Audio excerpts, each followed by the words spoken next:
One eventually. I assume he will. I don't think the NBA will like him playing without a shirt on next season.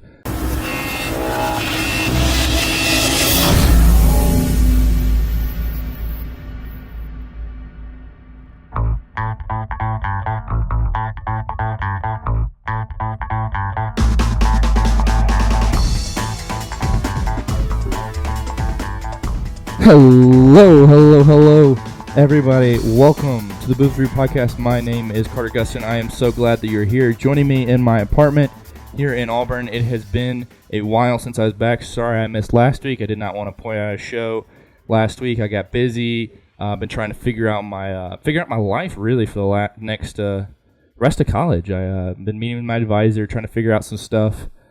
Sign up for summer. I'm taking summer classes now. I'm taking a class right now, so class started this week. So last week, Wednesday came around. I wasn't prepared, wasn't ready, and the product just wouldn't be to my standards. So I decided I wasn't going to do one. So I didn't do a show last week, and decided to wait. But I'm here back. I can spend the time that I want to spend on it, and I am so glad to be back. But here we are. Let's get started, because why not? Get started with the headlines like we do every week. Cleveland. Wow, it's been a while since I've been back. Cleveland won a title last week. Who saw that one coming? We're going to talk about that a little bit later, though. J.R. Smith, I still don't think he's found a shirt, though, so we'll see when he finds one eventually. I assume he will. I don't think the NBA will like him playing without a shirt on next season, so I'm sure he will.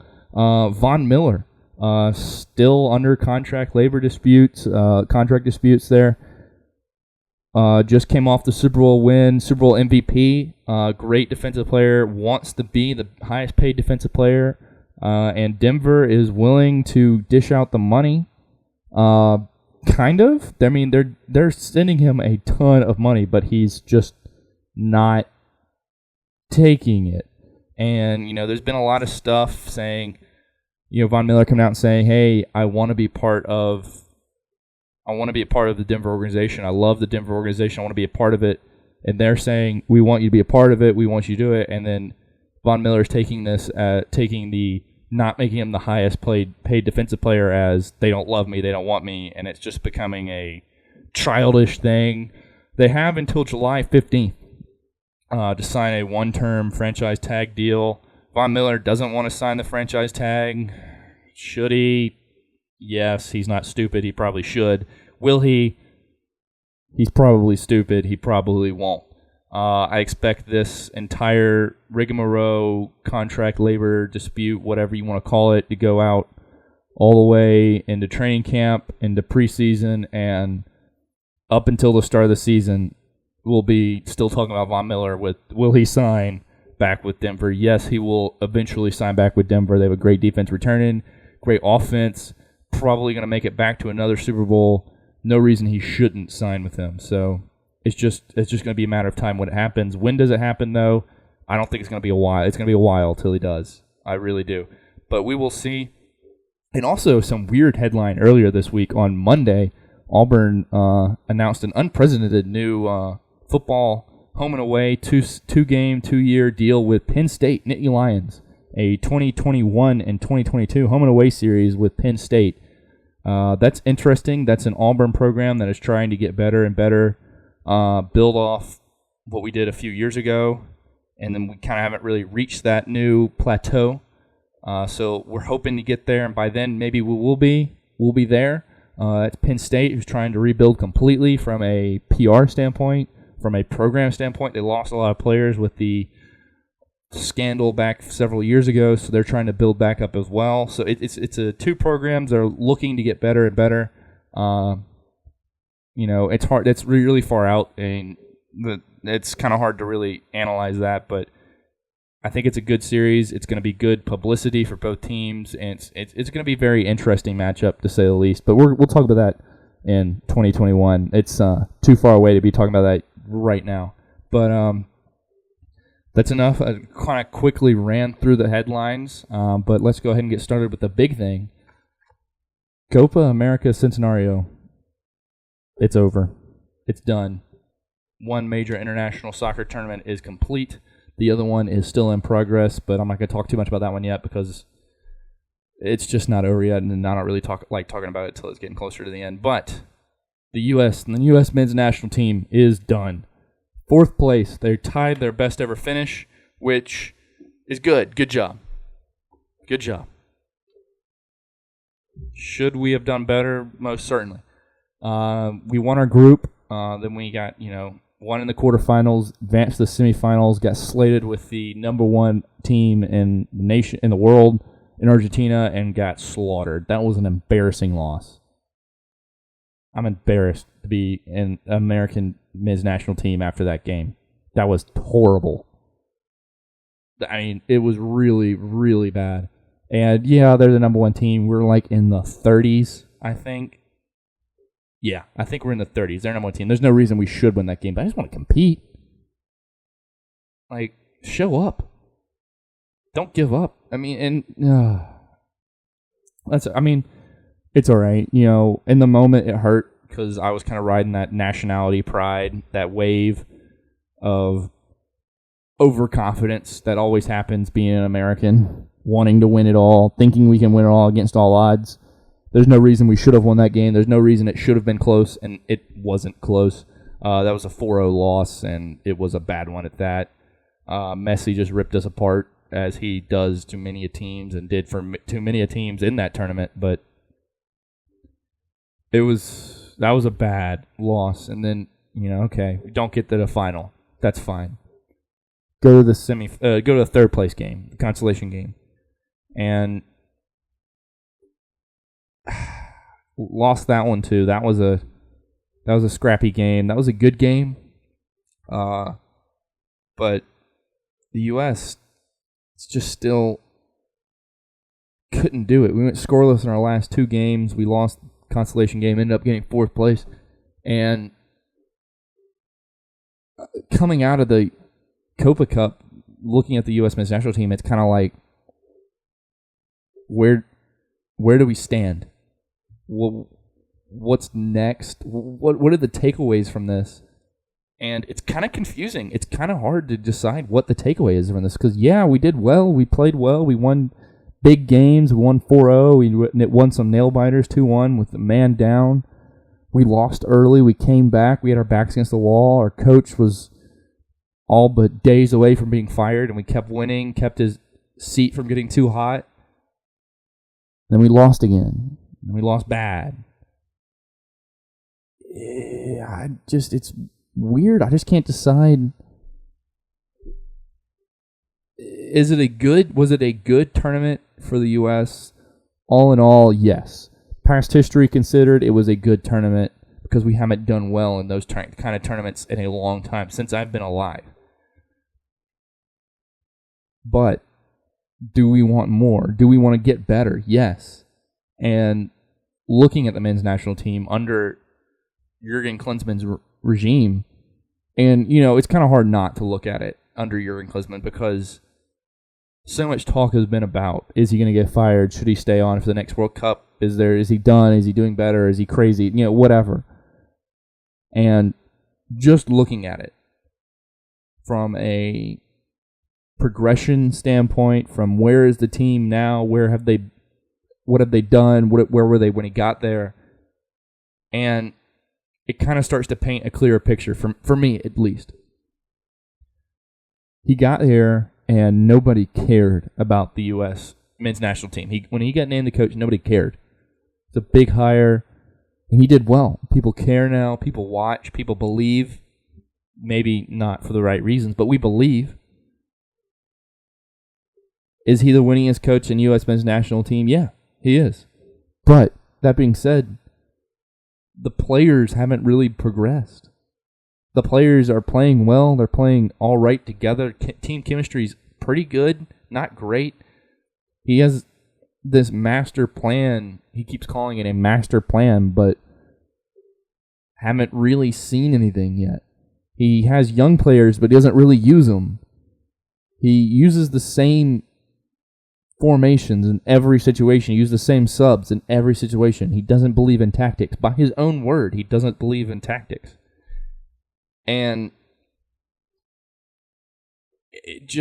he's done great things for the men's national team. He's done great things for soccer in the United States. Is there a ceiling for every coach? I believe yes. Every coach has a ceiling. Has Jurgen Klinsmann reached that ceiling? In my opinion, yeah. I think he's done great things. He will continue to do great things. There's rumors that BPL is calling his name.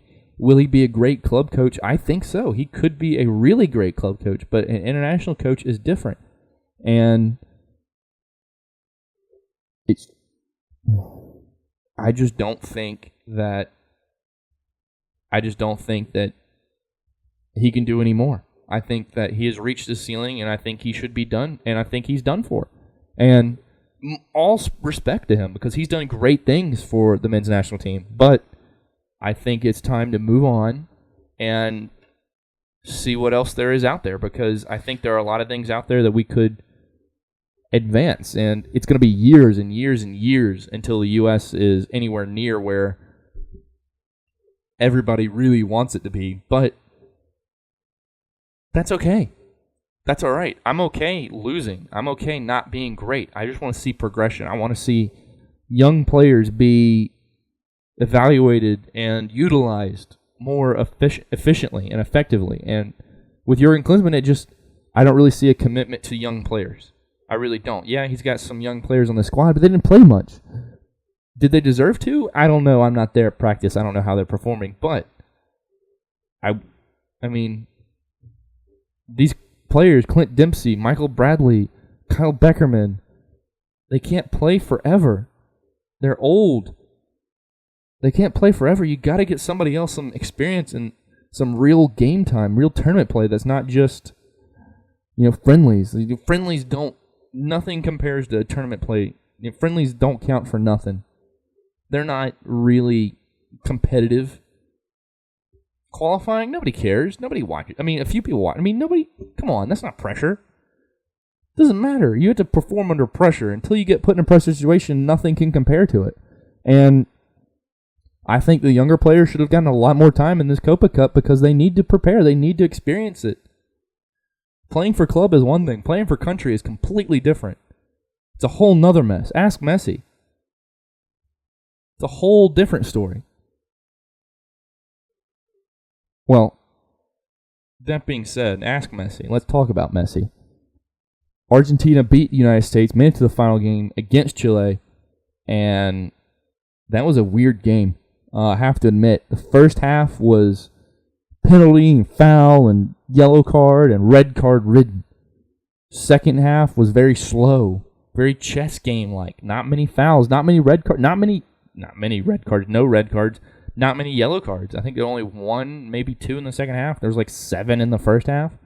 In the game, tied 0-0. And Argentina has seen this before. They saw it last Copa Cup against the same Chile squad. They saw it 2 years earlier at the World Cup against Germany. Go to extra time. Nothing happens. Go to PKs, and it's all coming back. It's the same as last Copa Cup against the same Chile squad. 0-0 at the end of full regulation. 0-0 at the end of extra time. Going to PKs. The difference was Messi took his first shot and missed, which was the first miss he's ever had on the international stage at a PK. He's never missed a PK for Argentina ever until the other night. One thing leads to another. Chile gets out in front early, and they just don't look back. Chile wins in PKs. I believe it was 4-3 in PKs. Argentina loses their third final in 3 years. Messi goes around bawling. If you look, we'll see the videos, and I'll try to find a video and put it here. And but Messi, the look on his face is pure devastation and pure. Like I was saying, you lose a game for club. Yeah, it sucks. That really sucks. All those fans around the world devastated. Okay, bounce back. Win the next one. Win the next tournament. There's always next year. Lose one for country. and you let down your homeland. You let down everybody of your nationality. A country is literally an entire nation is behind you. And you let down your entire nation, your homeland, your family. That's pressure that it's just unfathomable. Yeah, there's more money and there's more trophies and there's more of everything when it comes to club soccer. But when you play internationally, that's where the passion is. That's where it really gets going. And when you lose, like Messi did, and is it all his fault? No, of course not. It's not his fault at all. Did he not perform? Yes, he did not perform. That's correct. Should he have done better? Probably. Is the loss his fault? Not at all. Should he have made that PK? Certainly. That's freaking Messi. You don't miss PKs. Especially the way he did. He skied it. Shows a lack of technique. Messi's the best technical player in the world. Alright, that's fine. Whatever. I don't put that on Messi. I don't ever put a loss on one player. That's not just his fault. That's the 11 guys on the field. But, that being said, the entire world sees it differently. The entire world sees it as Messi's fault. Messi should have won. Messi didn't perform. Can Messi win on the international stage? Is he just going to choke? He's won every award and trophy for team and individual play known to man for club soccer at the highest level. He does it repeatedly. But he can't do it on the international stage. He just can't. And you see it in his face. The depression, the fans, the emotion, the body language. It's just brutal. Absolutely brutal. And Maradona, he told the team, the greatest Argentina player ever, arguably, told the team if they didn't win the final, they might as well not go home. They might as well not even come home. He said that before the final. And they lost. Messi took it to heart. Obviously, mere hours after losing and being in the locker room, players came out saying that it's never been that bad. They've never seen him more emotional, upset, depressed, angry, what have you. They've never seen it that bad. And mere hours after the game, he came out and said, I'm done. I'm retiring from international soccer. He's done. Never to wear the white and blue of Argentina again. Will that last? I don't know. Some people say he's just making a reactionary decision. When he comes to it, he'll come back next World Cup, next Copa Cup, whatever. But I don't know, man. That's a big decision. And obviously, I don't know. I hope he does come back. The child in me, the little kid in me, hopes that he comes back because he is an incredible player and we will never see something like it again, I don't think, in my lifetime. And to lose him on the international stage would be a loss that you can't even describe. Yeah, he hasn't performed well. That's okay, whatever. But you still don't want to see it. And I hate it. I hate it for him they lost. And I feel like the whole world's with me on that one. Everybody wanted to see him win. And nobody wants to give it to him. Especially his teammate, his own teammate. His goalkeeper from Barcelona, from club, is the goalkeeper. Bravo for Chile, the team he lost to, the keeper that he was facing for the PK that he missed, that he blames himself on that loss for. I can't imagine how he feels, but will he be done forever? Probably not. I don't know, man. I don't know what's going through his head, but I feel bad for him, and I hope that it was just an overreaction, an over-emotional decision that he made, and that he's not done international, because I would love to see him win. I'd love to see him come back and play. That's still a great team Argentina has. That being said, they've even though they've lost 3 straight finals in 3 years in very similar fashion at the peak of their game, doesn't mean they're done. You can only lose so many finals, right? Eventually you're going to win one, right? That math adds up. Yeah. Sure. But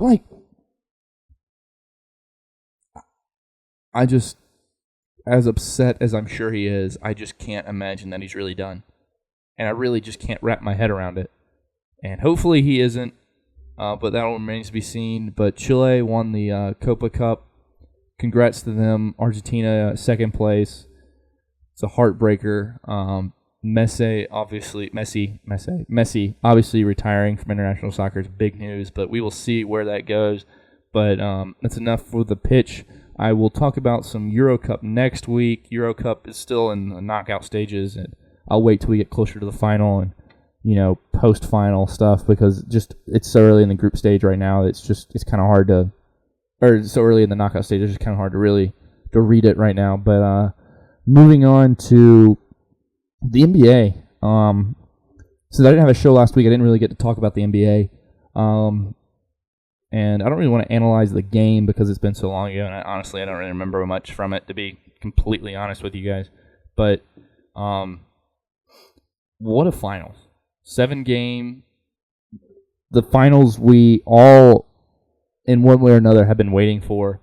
LeBron James put the team on his back. Kyrie Irving put the team on his back and ran away with it. I mean, that's all I mean, wow.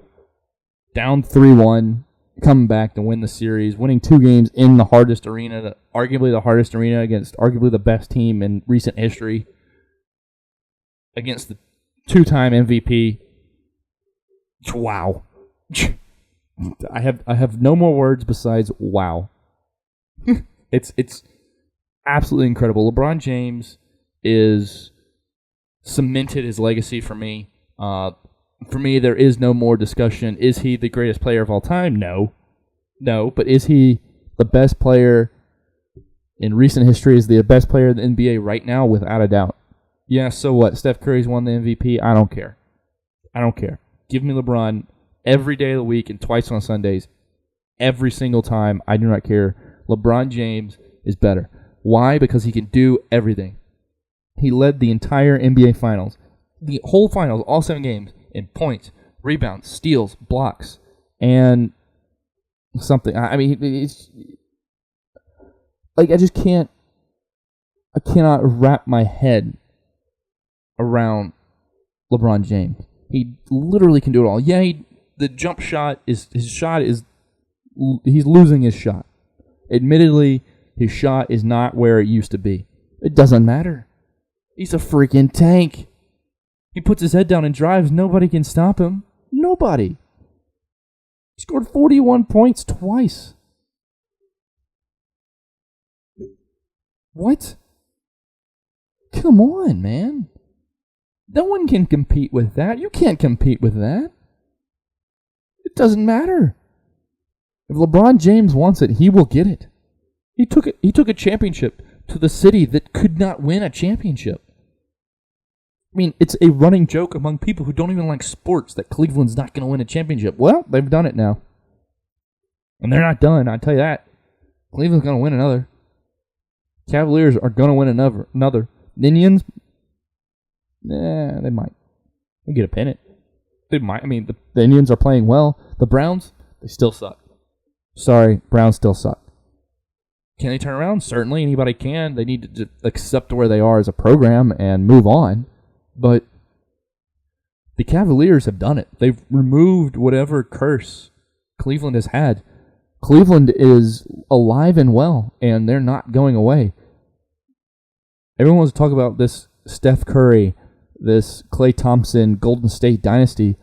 I want to talk about the Cleveland Cavaliers dynasty. I'll tell you what, right now, in that weaker Eastern Division, Eastern Conference, they're going to make some moves. The team's only getting better. They're only getting stronger. They'll be back in the finals next year. I can promise you that. Who they'll be facing, who knows? Could it be Golden State? Probably. Will it be? Who knows? A lot of it depends on Kevin Durant. But it will be It will be Cleveland. Because they have played, and deservingly so. They're playing better than anybody has. The last 2 years have been absolutely incredible for the NBA, but LeBron James deserves All the accolades. All the critics should just shut up now. Who cares if he's, 2-5 in the NBA Finals? I don't care.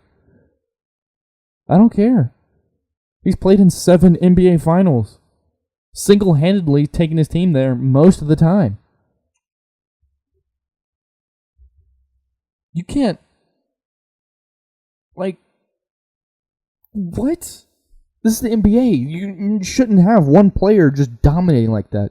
His level of play is so much higher than everybody else's. And he makes everyone around him better. If you need a good point guard, or if your point guard isn't playing well, you need someone else to take that role, he could do it. You need someone to take deep threes, he can do it sometimes. He can do it. You need someone to drive to the bucket, that's what he does best. You need someone to play defense, he's a great defensive player. He does it all. LeBron James will forever, in my book, be the greatest player that I've seen play. Probably. I have several years of watching the NBA left in me, but as of right now, he's the best player I've ever seen play. By far. Steph Curry's great. Steph Curry does, 2 things well, though. He shoots really well from deep, and he's got a really mean dribble. He's a good point guard. LeBron James does everything to a level in which if he just took one of those things, you could take any aspect of LeBron James' game, and that one aspect is probably better than almost anyone else's in the NBA. And he does it all at the same time, and everybody is expecting it. No one is surprised by it when LeBron James does it, but he still can do it. Getting double-teamed, he still does it. Gets double-teamed, he just goes up and passes. He's a great passer. He's one of the best passers in the league.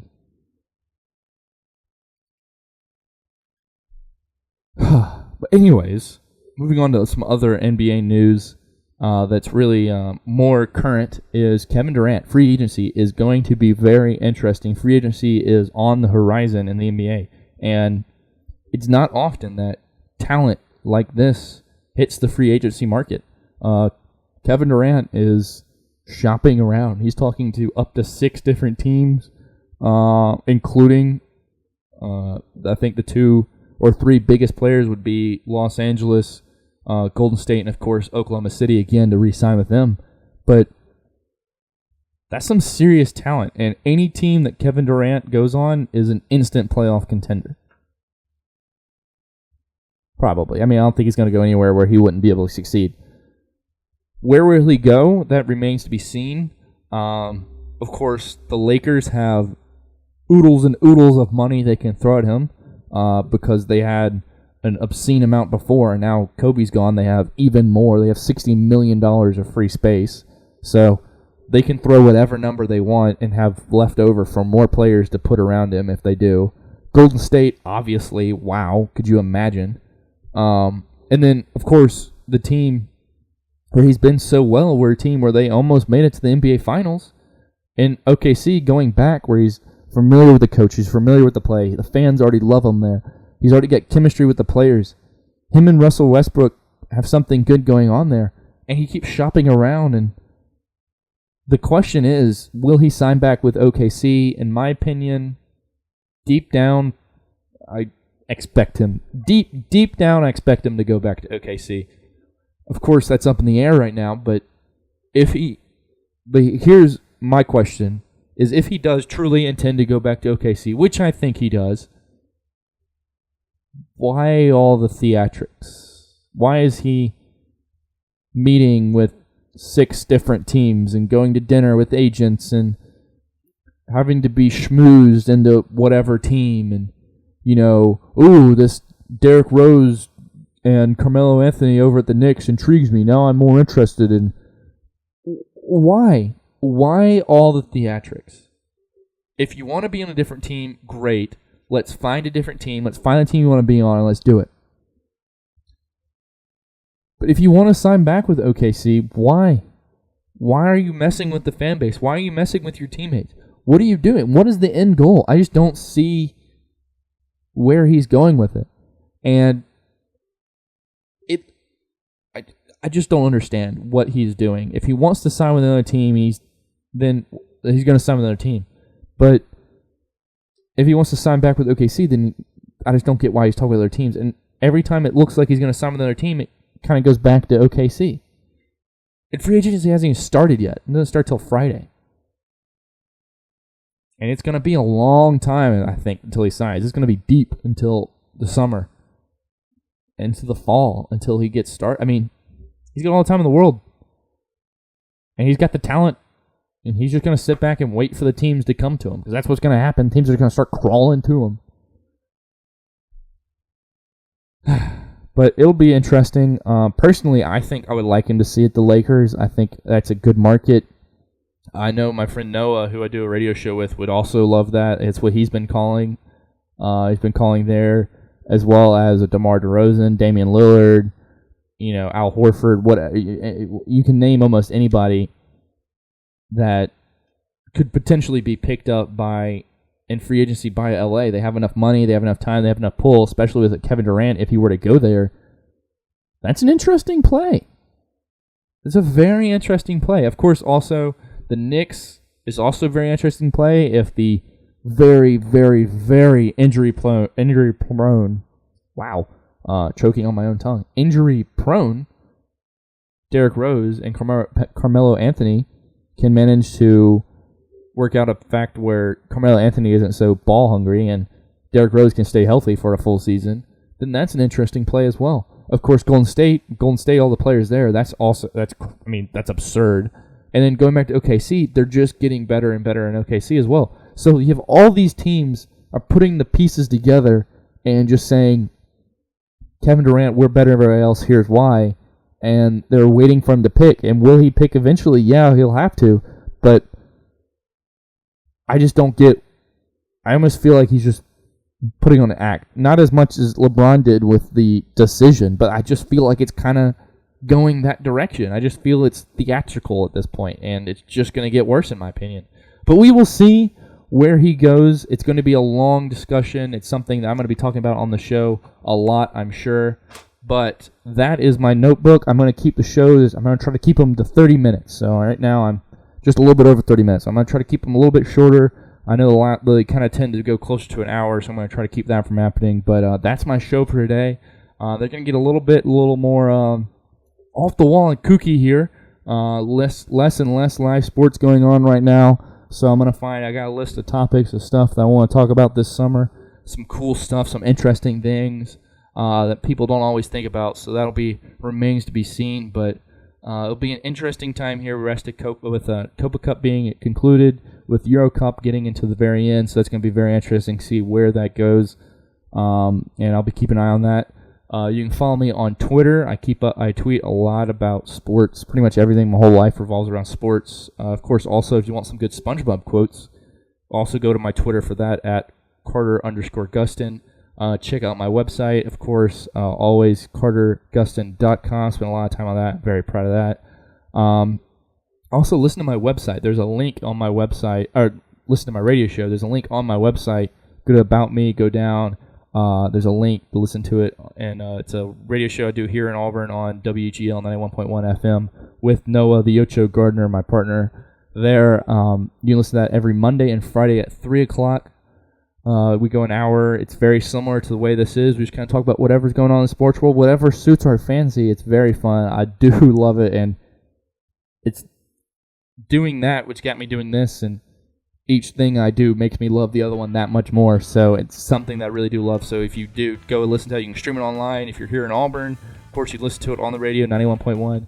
Please listen to that. We really do appreciate all the fans who listen to that. But with that, I'm done. Thank you for listening. I appreciate it. As always, I will see you guys next Wednesday.